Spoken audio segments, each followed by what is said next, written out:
একটা ছেলে অনির্দিষ্টকালের জন্য একটা পরিত্যক্ত ফ্ল্যাটে আটকে পড়ে, যার কাছে না আছে কোনো খাবার, না আছে এক ফোঁটা জল। পরিস্থিতি এতটাই ভয়ঙ্কর হয়ে ওঠে যে তাকে খেতে হয় নিজের ইউরিন পর্যন্ত।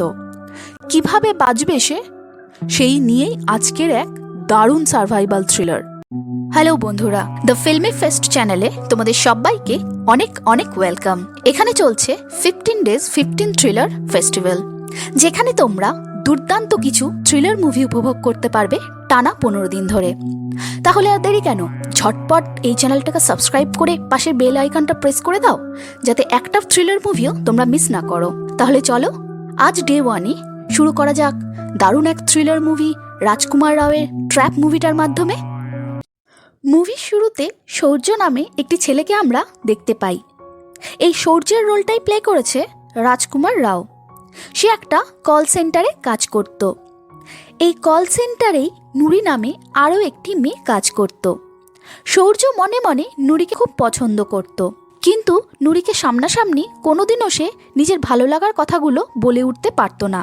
একদিন সে মনে অনেক সাহস জোগাড় করে ফোনে ফাইনালি নুরিকে নিজের মনের কথাগুলো জানিয়ে দেয়। যদিও নুরি প্রথমে সৌর্যের প্রপোজালটা মানতে চায় না, কিন্তু সৌর্যের অনেক সাধ্য সাধনার পর নুরি অবশেষে সৌর্যের প্রপোজালটা অ্যাকসেপ্ট করে নেয়। তাদের দুজনের মধ্যে একটা মিষ্টি প্রেমের সম্পর্ক গড়ে ওঠে। কিন্তু বাদ সাধে সৌর্যের থাকার জায়গা। আসলে সৌর্যের কাছে নিজের কোনো ফ্ল্যাট ছিল না। সে 3 জন বন্ধুর সাথে একটা ফ্ল্যাট শেয়ার করে থাকতো। একদিন নুরি তাকে জানায় যে তার বাড়ি থেকে বিয়ের ঠিক করেছে। সৌর্য তাকে বলে, তুমি এই বিয়েটা ভেঙে দাও।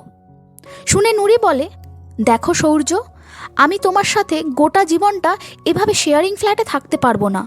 তুমি যদি কালকের মধ্যে একটা ফ্ল্যাট জোগাড় করতে পারো, তাহলে আমি বিয়ের সম্বন্ধটা ভেঙে দেব। এরপর সৌর্য সেদিনে একটা নতুন ফ্ল্যাটের সন্ধান করতে শুরু করে দেয়। হঠাৎ করে এইভাবে ফ্ল্যাট খুঁজে পাওয়াটা খুব কষ্টকর বিষয়, সেটা সৌর্য খুব ভালোভাবে বুঝতে পারে। আর তার উপর সৌর্যর কাছে আছে মাত্র 15,000 টাকা। এই 15,000 টাকায় যে মুম্বাইয়ের মতো জায়গায় ফ্ল্যাট পাওয়া যায় না, সেটা সে খুব ভালো করে বুঝে যায়। সে হন্যে হয়ে একদিক থেকে আর একদিকে মূলত সারা শহর জুড়েই একটা ফ্ল্যাট খুঁজতে থাকে। ঠিক এমন সময় সে যখন হাল ছেড়ে দেবে, তখন তার সাথে দেখা হয় একটি ছেলের। সে তাকে জানায় একটা খালি ফ্ল্যাট আছে। সৌর্য তাকে বলে, এটা কি মূল শহরের মধ্যে? ছেলেটা বলে, না, মূল শহরের মধ্যে আপনি এই দামে ফ্ল্যাট পাবেন না, তবে মূল শহরের বাইরে একটা ফ্ল্যাটের সন্ধান আমি আপনাকে দিতে পারি, যেখানে আপনি থাকতে পারবেন। এই বলে সে সৌর্যকে সেই অ্যাপার্টমেন্টের সামনে নিয়ে যায়। সৌর্য দেখে যে ওটা একটা পরিত্যক্ত অ্যাপার্টমেন্ট। গোটা অ্যাপার্টমেন্টে কোনো ফ্ল্যাটেই কোনো লোকজন থাকে না। সৌর্য ছেলেটাকে জিজ্ঞেস করে, এখানে কেউ থাকে না কেন? ছেলেটা জানায়, আসলে এই অ্যাপার্টমেন্টে কিছু লিগ্যাল ইস্যু হয়েছে, তাই জন্য এখানে লোক এখনো আসেনি। এরপর ছেলেটা সৌর্যকে ওই বিল্ডিংয়ের 35 তলায় একটা ফ্ল্যাটে নিয়ে যায়। ফ্ল্যাটটা দেখে সৌর্যের খুব পছন্দ হয়। সেই ফ্ল্যাটটা ভাড়া নেবে বলে মনস্থির করে। এবার সে ছেলেটাকে জিজ্ঞাসা করে, আচ্ছা, তুমি বললে কোনো কারণবশত এখানে কেউ থাকে না, কিন্তু আমি যদি এখানে থাকতে শুরু করি, ফ্ল্যাট মালিকের কোনো অসুবিধা হবে না? শুনে ছেলেটা বলে, আরে না না, ফ্ল্যাট মালিক এই শহরে থাকে না, এদিকে আসেও না, আমিই দেখাশোনা করি এই ফ্ল্যাটটা, আপনি নিশ্চিন্তে থাকতে পারেন। এই বলে সে সৌর্যের কাছে 15,000 টাকা নিয়ে সেখান থেকে সৌর্যকে চাবিটা দিয়ে চলে যায়। ছেলেটা চলে যাওয়ার পর সৌর্য ফ্ল্যাটটা পরিষ্কার করতে থাকে। ফ্ল্যাটের ভেতরে যেহেতু বেশ কিছু ফার্নিচার আগে থেকেই ছিল, তাই আলাদা করে তাকে কিছু কিনতে হয় না। সে পুরো ফ্ল্যাটটা ভালো করে পরিষ্কার করে দিন শেষে ক্লান্ত হয়ে ঘুমিয়ে পড়ে। পরের দিন সকালে সৌর্য ঘুম থেকে উঠে দেখে তার মোবাইলটা লো ব্যাটারি হয়ে পড়ে রয়েছে। সৌর্য লক্ষ্য করে যে ফ্ল্যাটে ইলেকট্রিক কানেকশন তো আছে, কিন্তু সেখানে ঠিক করে ইলেকট্রিক আসে না। বেশিরভাগ সময়ই লো ভোল্টেজ থাকে, না হলে বন্ধ হয়ে থাকে। এবার সৌর্য ফ্রেশ হওয়ার জন্য ওয়াশরুমের দিকে যায়। সেখানে গিয়ে সে দেখে কল থেকে জল পড়ছে না, অর্থাৎ এই ফ্ল্যাটে ইলেকট্রিকের সাথে সাথে জলেরও প্রবলেম রয়েছে। এবার সৌর্য কোনো রকমে তৈরি হয়ে অফিসের জন্য বেরিয়ে যায়। দরজা বন্ধ করে সে লিফটের দিকে যেতে যাবে, এমন সময় সে শুনতে পায় ঘরের ভেতরে সে মোবাইলটা ফেলে এসছে। সেই মোবাইলটা বেজে চলেছে, অর্থাৎ সে তার মোবাইলটা ঘরের মধ্যেই ফেলে এসছে। সূর্যর মনে পড়ে যায় যে সে মোবাইলটা তাড়াতাড়ি করে খাটের মধ্যেই ফেলে দিয়ে এসছে। সে পকেট থেকে ফ্ল্যাটের চাবিটা বের করে তাড়াতাড়ি ঘরে ঢোকে ফোনটা আনার জন্য। এমন সময় জানলা দিয়ে জোরে জোরে হাওয়া চলার কারণে ফ্ল্যাটের দরজাটা হঠাৎ করেই বন্ধ হয়ে যায়। যেহেতু ফ্ল্যাটের চাবিটা তার দরজাতেই আটকানো ছিল, তাই সূর্যর পক্ষে ঘরের ভেতর থেকে দরজাটা খোলাটা পসিবল ছিল না। সূর্য ঘরের ভেতর থেকে অনেকবার লকটা ঘুরিয়ে ঘুরিয়ে দরজাটা খোলার চেষ্টা করে, কিন্তু লকটাই ভেঙে যায় শেষ পর্যন্ত। এবার সে দৌড়ে এসে মোবাইলে তার বন্ধুকে ফোন করার চেষ্টা করে। ফোনে বন্ধুকে পায়ও, কিন্তু সূর্য অ্যাকচুয়ালি কোথায় আছে সেই প্রপার অ্যাড্রেসটা দেওয়ার আগেই মোবাইলের ব্যাটারিটা পুরো শেষ হয়ে যায় এবং মোবাইলটা বন্ধ হয়ে যায়। সূর্য দৌড়ে এসে ফোনটাকে চার্জে লাগায়। এমন সময় গরম লাগার কারণে সে এসিটা অন করলে হঠাৎই শর্ট সার্কিট হয়ে যায় এবং ফ্ল্যাটের যেটুকু কারেন্টও ছিল সেটুকুও চলে যায়। এবার আর উপায় নেই, এবার তো আর বন্ধুকে ফোন করে ডাকা যাবে না, এবার তাকে নিজেকেই দরজা খোলার চেষ্টা করতে হবে। সেই জন্য সে একটা সাঁড়াশি দিয়ে বারবার দরজাটায় আঘাত করে যাতে কোনোভাবে দরজাটা খুলে যায়, কিন্তু দরজা তো খোলেই না, বরং উল্টে সাঁড়াশির আঘাতে তার হাতটাই জখম হয়ে যায়। সূর্য বুঝতে পারে এই পরিত্যক্ত ফ্ল্যাটে সে খুব বাজেভাবে আটকিয়ে পড়ে গেছে। সে দৌড়ে ব্যালকনিতে যায় এবং তার সর্বশক্তি দিয়ে চিৎকার করে রাস্তার লোকজনকে ডাকতে থাকে, কিন্তু ৩৫ তলার ওপরে ফ্ল্যাট হওয়ার কারণে তার গলার আওয়াজ রাস্তা অবধি পৌঁছায় না। সূর্য এবার তার মোবাইলের ব্যাটারিটাকে বারবার ঘষে ঘষে মোবাইলটাকে চালু করার চেষ্টা করে যাতে কোনোভাবে অন হয়ে যায়। সে রাত্রেবেলা টর্চ জ্বালিয়ে তার আশেপাশের ফ্ল্যাটের লোককে নিজের উপস্থিতি জানান দেওয়ার চেষ্টা করলেও আনফর্চুনেটলি সেগুলো কারোর চোখে পড়ে না। পরের দিন সকালে সূর্য জল খাবে বলে রান্নাঘরে বটলটা আনতে যায়। সে গিয়ে দেখে বোতল থেকে সব জল মাটিতে পড়ে গেছে। সূর্যের মনে পড়ে যায় যে গত রাতে তাড়াহুড়ো করে সে জলের বোতলের মুখটা শক্ত করে আটকাতে ভুলে গিয়েছিল। হয়তো কোনো ইঁদুর কিংবা অন্য কিছুতে ধাক্কা মেরে বাকি বোতলের জলটা নিচে ফেলে দিয়েছে। সূর্যর সবটা ভেবে খুব কষ্ট হয়, কারণ এটাই তার কাছে শেষ জলের বোতল ছিল। সূর্য আস্তে আস্তে বুঝতে পারে এইভাবে অনর্থক চেঁচিয়ে কোনো লাভ নেই, বরং ঠান্ডা মাথায় তাকে বাঁচার রাস্তা খুঁজে বের করতে হবে।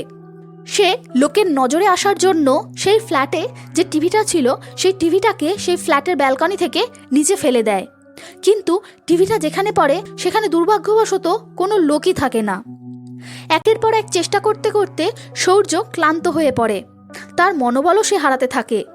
এমন সময় সে ওই ফ্ল্যাটে কিছু কার্ডবোর্ড দেখতে পায়।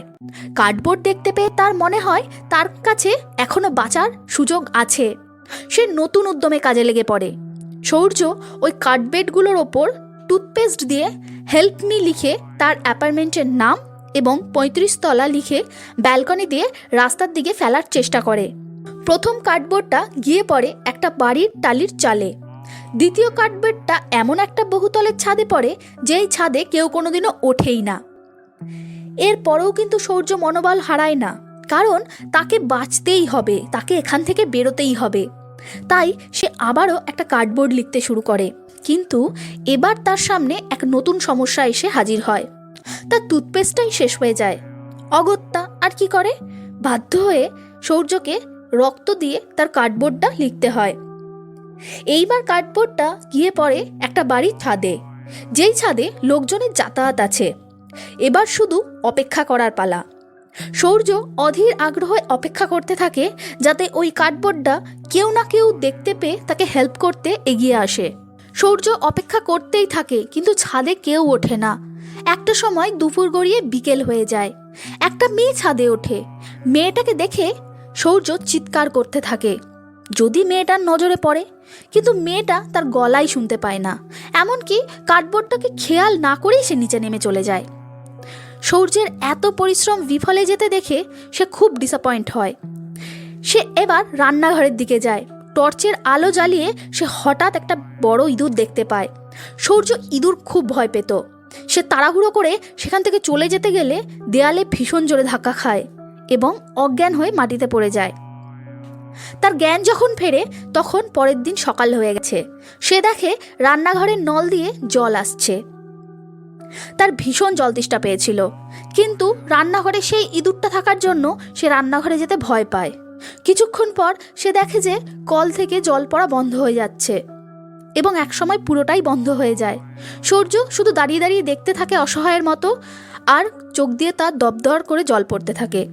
এরপর দৃশ্যের চেঞ্জ হয় এবং আমরা দেখি যে সূর্য একটা গুলতি বানাচ্ছে, যাতে ওই মেয়েটা আবার যদি ছাদে ওঠে তাহলে সেই গুলতি ছুঁড়ে সে জানান দিতে পারে যে আমি এই ফ্ল্যাটে আছি। সে অপেক্ষা করতে থাকে মেয়েটার আসার জন্য। একসময় মেয়েটা ছাদে ওঠে এবং সূর্য তাকে গুলতি ছুঁড়ে তার উপস্থিতি জানান দেওয়ার চেষ্টা করে। মেয়েটার অবধি গুলতির নিশানা পৌঁছায় না ঠিকই, কিন্তু এবার মেয়েটা গতকালের সেই কার্ডবোর্ডটা মেঝেতে পড়ে থাকতে দেখতে পায়। মেয়েটা সেই কার্ডবোর্ডটাকে নিয়ে সূর্যের অ্যাপার্টমেন্টের দিকে আসতে থাকে। মেয়েটাকে আসতে দেখে সূর্য ভাববে এবার হয়তো আমার বেঁচে যাওয়ার পালা। কিন্তু মেয়েটা অ্যাপার্টমেন্টের সামনে এসে ওয়াচম্যানকে জিজ্ঞাসা করলে ওয়াচম্যান জানায়, কই, এখানে তো কেউ থাকে না, তুমি হয়তো ভুল দেখেছ। আসলে সূর্য ও ছেলেটা যখন অ্যাপার্টমেন্টে ঢুকেছিল তখন ওয়াচম্যান তাদের দেখেনি, তাই সূর্য যে ৩৫ তলাতে আটকে আছে এই সম্পর্কে ওয়াচম্যানের কোনো ধারণাই ছিল না। মেয়েটা ভাবে সত্যি কেউ হয়তো তার সাথে খুব বাজে মজা করেছে, তাই সে কার্ডবোর্ডটাকে ফেলে দিয়ে নিজের বাড়ির দিকে চলে যায়। মেয়েটাকে এভাবে চলে যেতে দেখে সূর্য একদম ভেঙে পড়ে। সে বুঝতে পারে যেটুকুও বাঁচার আশা ছিল এবার সব শেষ। এই নির্বান্ধব পুরীতে তাকে আর কেউ বাঁচাতে আসবে না, তাকে এখানে তিলে তিলে শেষ হতে হবে। কিন্তু এত কিছুর পরও কিন্তু সূর্য মনোবল হারায় না। সে ঘরের ব্যালকনিতে তার তোশকটা নিয়ে আসে এবং তাতে আগুন ধরিয়ে দেয়, যাতে অন্তত আগুনটা দেখে কেউ এই ফ্ল্যাট অবধি পৌঁছায়। কিন্তু কিছুক্ষণের মধ্যেই সেই আগুন এতটাই দাউ দাউ করে চারিদিকে ছড়িয়ে পড়তে থাকে যে সারা ঘর জ্বলে যেতে পারে। এই আশঙ্কায় সূর্যকে সেই আগুন আবার নিভিয়ে দিতে হয়। 2 দিন ধরে সূর্যর কিচ্ছু খাবার জোটে না, এমনকি এক ফোঁটা জল অবধি সে পায় না। পরিস্থিতি এমন একটা জায়গায় চলে আসে যে সূর্যকে তার তেষ্টা নিবারণের জন্য নিজের ইউরিন অবধি খেতে হয়। পরের দিন আমরা দেখতে পাই খুব জোরে বৃষ্টি পড়ছিল, আর এই বৃষ্টি সূর্যের জন্য যেন বরদান হয়ে দাঁড়ায়। সে এমন একটা ড্রেনেজ সিস্টেম বানায় যে যাতে সে অনেক জল ধরে রাখতে পারে, তার জলের চাহিদা যেন আর কখনো না হয়। এবং এর জন্য সে সেই ফ্ল্যাটের ফ্রিজটাকে ইউজ করে জল স্টোর করে রাখার জন্য। পরদিন সকালে একটা দৃশ্য দেখতে পাওয়া যায়, যেখানে দেখা যায় যে সূর্য খিদের জ্বালায় কাতর হয়ে পড়েছে। 3 দিন না খাওয়া, আর তো খিদে সহ্য হয় না। এমন সময় একটা পায়রাকে সে দেখতে পায়। যেহেতু সূর্য ভেজিটেরিয়ান ছিল তাই তার পক্ষে সেই পায়রাটা মারা অসম্ভব ছিল, কিন্তু খিদের জ্বালায় কাতর সূর্য সেই পায়রাটাকে শেষ অবধি মেরেই ফেলে এবং পুড়িয়ে মাংসটা একটা জায়গায় রেখে দেয় পরে খাবে বলে। কিছুক্ষণ পর সূর্য ব্যালকনি থেকে ফিরে এসে দেখে সেই বড় ইঁদুরটাকে, যে পায়রার মাংসটা খুঁটে খুঁটে খেতে থাকে। তা দেখে সূর্য মেজাজ হারিয়ে ফেলে। এই ইঁদুরটার জন্যই সে একটা টাইমে জল খেতে পারেনি। খুব রেগে যায় সেই ইঁদুরটার ওপর, সে ইঁদুরটাকে ছুঁড়ে ফেলে দেয়। খিদের জ্বালায় কাতর সূর্যর তখন ইঁদুরের প্রতি যে একটা ভয় ছিল তার, সেটা চলে যায়। সে প্রাণ বাঁচানোটাই তখন তার কাছে মুখ্য হয়ে ওঠে। এরপর সূর্য ইঁদুরটাকে প্রায় মেরে ফেলতে যাবে, এমন সময় তার মনে হয় এই ফ্ল্যাটে এই ইঁদুরটা ছাড়া তার কাছে তো আর কেউ নেই। তাই সে ইঁদুরটাকে মারে না, বরং বাঁচিয়ে রাখে এবং একটা বক্সের মধ্যে আটকিয়ে রাখে। সে ইঁদুরটার সাথে আস্তে আস্তে কথা বলতে শুরু করে, এমনকি সেই পায়রার মাংসেরও কিছুটা অংশ সেই ইঁদুরটাকে সে খেতে দেয়।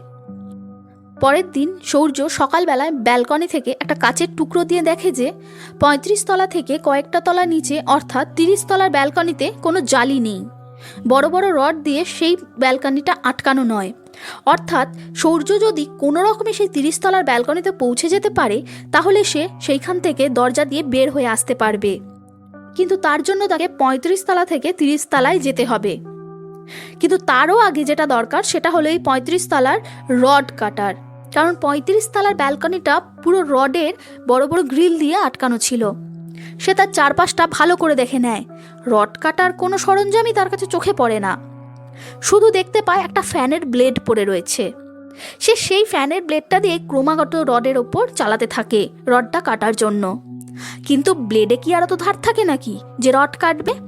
কিন্তু সূর্য মনোবল হারায় না, সে ক্রমাগত 2 দিন ধরে চেষ্টা চালিয়েই যেতে থাকে রড কাটার।